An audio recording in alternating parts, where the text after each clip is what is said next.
Hey YouTube, it's Petey Two Finger. Happy weekend. It's Saturday morning. Looking forward to playing some Crisis today. Crisis is a video game spelled with a Y. Check that out if you're a fan of computer video games. Crisis.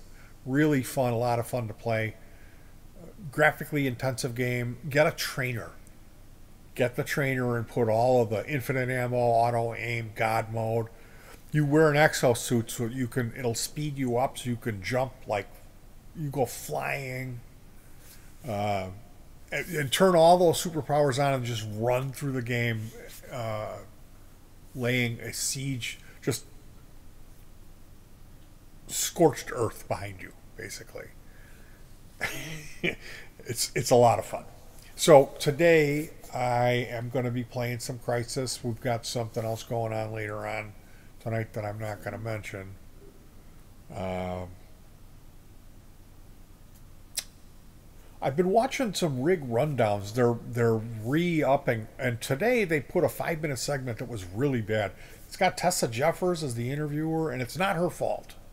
This one, but the guy, he's got a really ridiculous pedal board. It's an older rig rundown, and it's just really a lot of hum. Like it's so loud, the amps are humming on stage, and then the stuff that he's doing with it, like machine gun, and some other. He had a Pog on, and he was turning it on and off and switching amps, and it just none of it sounded good or musical in any way. It was just really bad, and it almost seemed like Premier Guitar is setting this up like, here, hey internet, it's Saturday. All you guys that don't have pedal boards, watch this, and then you can take pot shots at this guy. You know what I mean? Like it was a low hanging fruit setup by Premier Guitar. Now, earlier in the week I watched Henry Kaiser. It's a 45-minute rig rundown. It had three guys. It was a young guy from Canada who was real cocky, and man, he could play that guitar. He was playing like roots rock, like he really knew how to play. But he was a Nels Klein acolyte, so he's got uh, a stand with a 16-minute or whatever memory man, and then a lo-fi loop junkie after that. So this guy, he can play at like every style of music, at warp speed, and then just like stop and go like and do some trick at the end of it and then stop. And he was real cocky. And his thing that he would do is play some random guitar notes into the 16-minute and then turn the pitch all the way up and then warp it, rerun it through it, and jerk the slider around for the pitch. So basically what you end up with is lost in space computer sounds. You know, beep, boop, boop, boop, boop, boop, beep. And here's this guy, like he can play, and that's his thing, you know. Now the guy who is doing the rig rundown is I know Sean Hammond used to be the main guy. I thought he was, but it's not Sean Hammond. It's this other guy that's got this gray mutton chops, and he's kind of got an awkward body shape, like his legs are way too long. So he does this thing where he folds his arms over his midsection, tries to hide it, and then stands in this weird, like he's kind of like he comes up and then he goes over and then he comes up again. And this guy, he's all about 335s and Steely Dan. So it's like Gaucho or nothing. And he's there. It's Kaiser. And if you put a quarter in Henry Kaiser, he does not stop. This room that they've shot it in, the back wall, there's double row of old Fender Tweeds and all these weird tube combo amps, like 60 amps back there. It's Henry Kaiser's like music rehearsal studio. So the floor of this place, it's covered in pedals and wires. It's unbelievable. It's like nothing you've ever seen. And they're all like 4MS noise swash, like weird. There's no tube screamer. There's no DS1. It's all, you know, maybe a Comp Torsion, maybe a Tech 21 Comp Torsion, but it's all like really weird specialty reverse delays and shit. And basically, when you put a quarter in Henry Kaiser, it's at least 20 minutes. It sounds like somebody's running a sewing machine, but beating it with a sledgehammer. That's what his guitar sounds like. It's just the most bizarre thing. And he's like, oh, looking at the camera and like nodding, but it sounds like someone's choking out a duck. It's just like the most bizarre. So the interviewer knows that when he gets to Kaiser, there's going to be 20 minutes of this at least. And they're rushing. I'm guessing they're rushing. It's the most uncomfortable rig rundown. If you haven't seen this, you've got to check it out. I'm guessing the cameraman's going like, hurry up, come on. And, okay, when we're making these types of videos, the people making them need to understand you don't really need to rush the guy.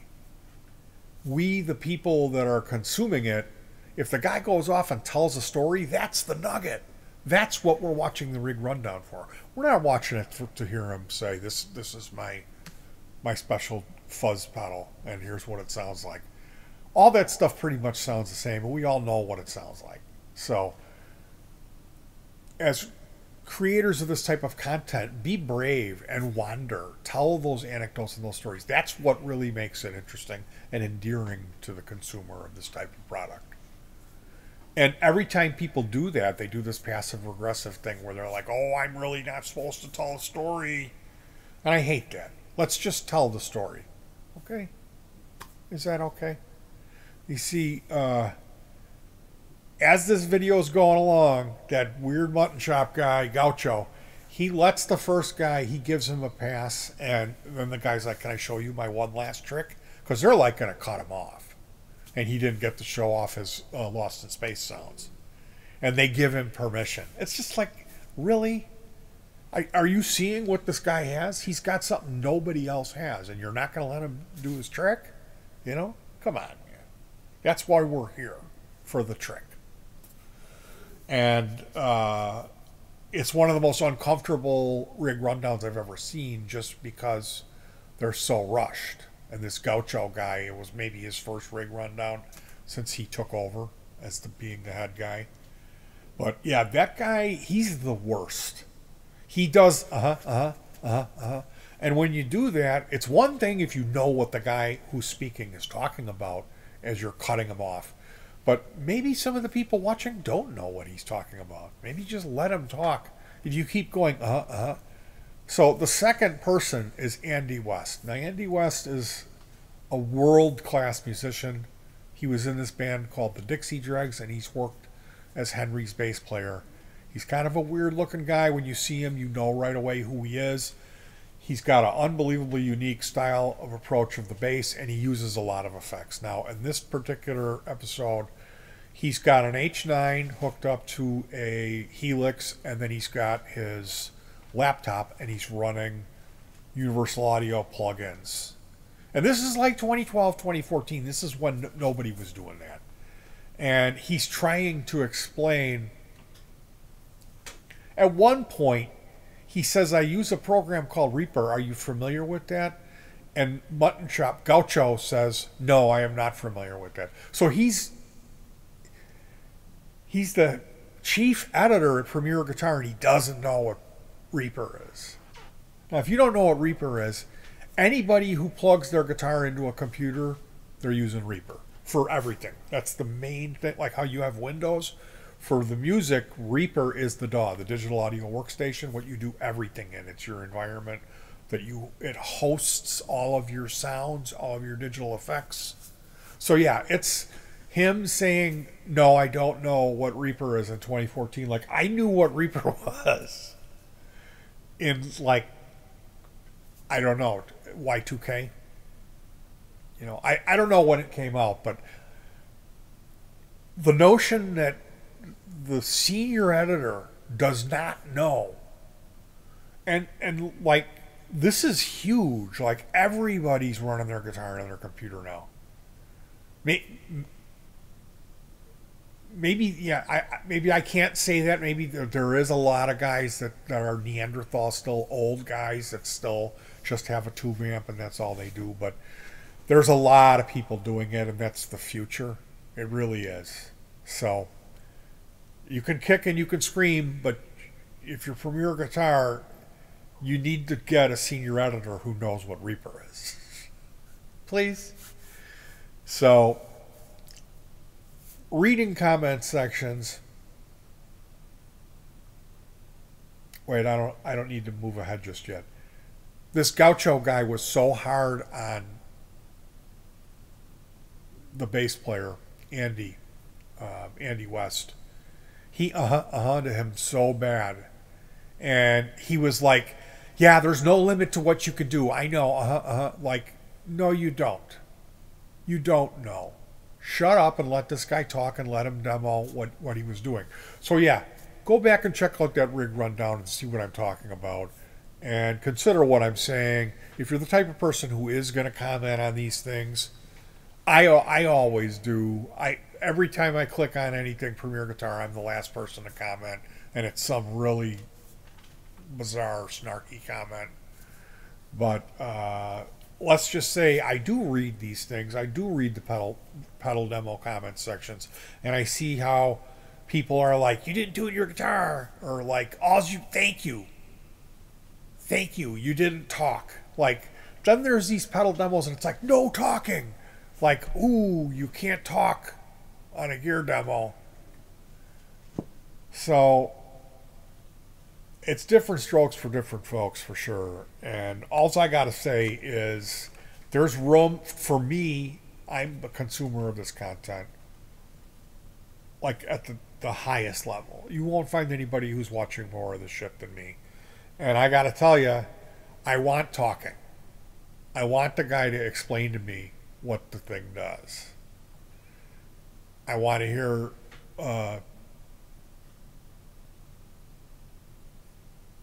anecdotes and side stories and jokes. That's the huge part of it. That's the gravy on the turkey at Thanksgiving for me. It's the cherry on top. I like that stuff. I'm not in a real fast, big hurry. I don't need to go jerk off to RedTube or whatever the free porn service is. You know? Calm down. Your porn will be there. You don't need to flip out. And then it's like, all you did was play pentatonic. Like, what's wrong with pentatonic now? Like, everyone's like, pentatonic. Urgh. So, you played all blues licks. Well, that's all the guy knows. You know? That's all he knows how to do. Give him a little slack. So, maybe everyone shouldn't be making a pedal demo. And certainly everyone shouldn't be commenting like that. Coming back to just be nice. You know? Anyway, I hope you enjoyed this, me ruminating. Sweetwater does a lot of good video content, I think. That Gallagher guy, he does a lot of And there's another guy, this British guy, old British guy, doesn't really look like he would be a guitar player. And then he, like, his thing is he plays banana headstock thrash guitars, and he plays 80s hair metal. That guy's great. I love that guy. He's a good player too. I was on Sweetwater today, and they have this article, The Songwriting of Roger Waters. It's an in-depth look at his lyrics, and it's got a lot of really great quotes and stuff. He says, all those political questions can be reduced to some kind of microcosm. It's all very well to be involved in grand political thoughts or acts, but it all comes back to one's own life and how you lead it, and how you treat people on a personal level. So that's a great quote from Roger Waters. They've got these headings here, so you thought might like to go to the show. Oh, and then here it is. That was pretty avant-garde, wasn't it? When I read that, it set off a thing, and I was like, I've heard that before. So I copied and pasted it, and it turns out, I'm going to click on so you guys can play along at home here. Taking a look at Wikipedia, it says that there is a hidden message In the song, several species of small furry animals gathered together in a cave and grooving with a pick. There is a hidden message at about 4:32. If played at half speed, Waters can be heard to say, "That was pretty avant-garde, wasn't it?" Also, at the very end, he says thank you. So, I don't know, maybe I need to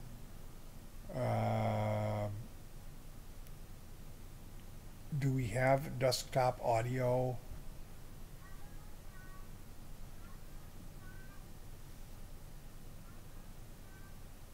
Yeah, I'm gonna have to come back to you guys to let me see. Let me see if I can mute this.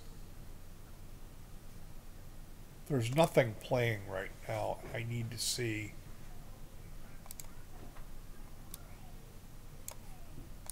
We'll put this on. Okay, yeah, we're good. Sorry for the delay. I'm going to attempt to demonstrate the secret message for you guys without getting a copyright strike. So I need to turn this up. I need to mute my mic here.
So there it is.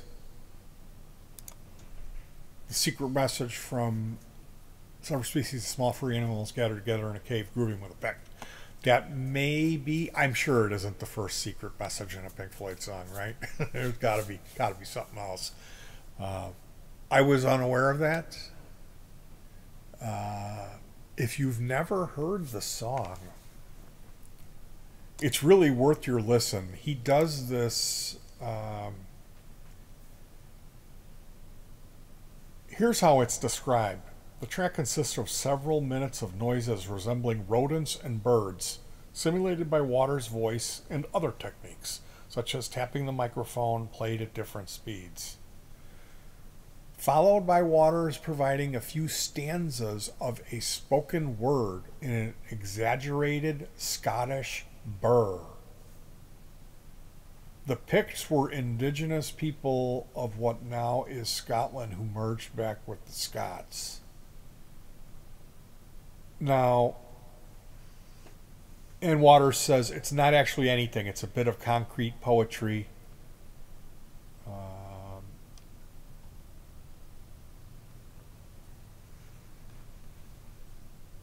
Let me see if I can get the lyrics.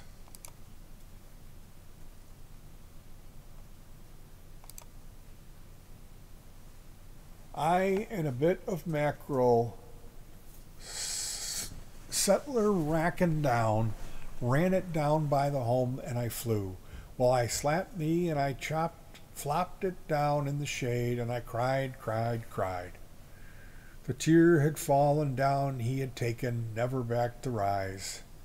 And then Great Mary took out with your claymore, right out of a pocket. I ran down by the mountainside, battling the fiery horde that was falling round the feet. Never, he cried, never shall ye get me alive, ye rotten hound of the Byrnie crew. Well, I snatched for the blade and the claymore, cut and thrust, and I fell down before him round his feet. Aye, a roar, he cried, frae the bottom of his heart, that I would nae fall but is dead. Dead as I can be. Why, feet can you be? Feet do you ken? And the wind cried back. Dead as I can be, why, feet do you ken? And the wind cried back. And that's the bit of concrete poetry that Waters reads in his thick Scottish burr. Now, I remember reading in a Chick tract, they had a little side thing about the Picts. And the Picts that where I read, the Romans would get these locals that they were tripping. They would give them psychedelics, and these guys were like sneaky shaman. They were like, they didn't have clothes, and they were like all smelly, and they had big like hippies. And they would have them up in front when they would go into battle, and they'd have the one pick guy banging on the drum, and they'd be all taking their shrooms and tripping out. And then when it was time for battle, these picks would just run at the enemy and jump on their spears. Those picks were bad news, man.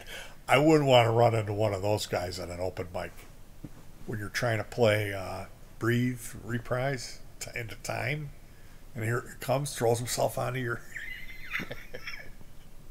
onto the neck of your Telecaster. So yeah, that was my knowledge of the Pict. So when I heard about this song, I thought, oh my goodness, there's a Pict in this cave hanging out with these little animals, these little furry creatures. I gotta listen to that. I know what a Pict is. And then he's doing the great Mario, doing all this with the echo box. I really enjoyed it. That song always had a special place for me in the early Pink Floyd recordings. It was one of my favorite tracks off of, I think the first time I heard it was a collection of dance songs. It was this, like, Gilmore did this release of some hits like right after The Wall came out. So it was in stores when, because I got a copy of The Wall. I was in like 5th grade, and that was my first Pink Floyd that I owned. I got a tape of The Wall. And then I went back out and I got that dance songs. And that for some reason, they put that on there.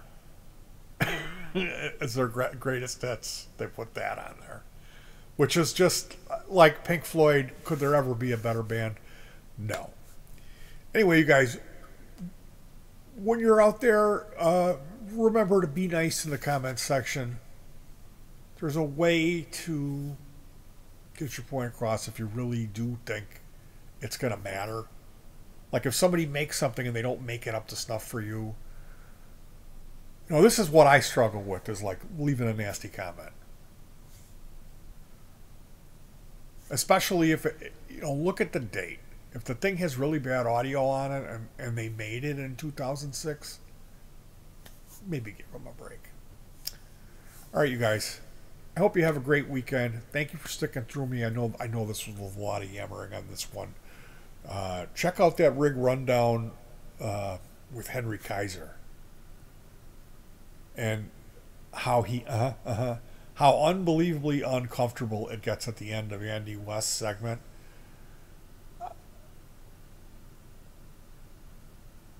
Again, I think you would be better not saying anything to the guy and just editing it. Just cutting out whatever didn't work, But having this unbelievably uncomfortable thing. And that being said, like Froggy, Jason Shadrick, anytime I'm clicking on a rig rundown and I see him, it's just like the feeling of my heart sinking. Same with Tessa Jeffers. Sean is all right, and then you got Cuckoo for Cocoa Puffs Bollinger, who is just like a little bit too much on the other side of laughing at everything and saying how everything is so cool. But hey, different strokes for different folks, and let's just be glad that we have the rig rundowns. Probably my favorite moment is in the Guthrie Govan. It's what's that girl? Tess. No, there's a young girl that they used to have that was attractive. Oh, I. Yeah, Yeah. it's her, I and really like he's showing off his guitar, and he turns it around, and there's a latch for the tremolo to lock it, and so he locks the tremolo, and then he's like, now I got a hardtail, and then he like unlocks it, and then he does this tremolo arm. He demonstrates that his tremolo arm is now functional, and the little trick that he does with his whammy bar made me burst out laughing. Like, that's the thing that I love about watching these. He makes an obscene noise with his tremolo arm. It's stuff like that. That's why I watch these things. Anyway, you guys, take care of yourselves. Check out some of that content. Stay warm, hug your pets, and peace.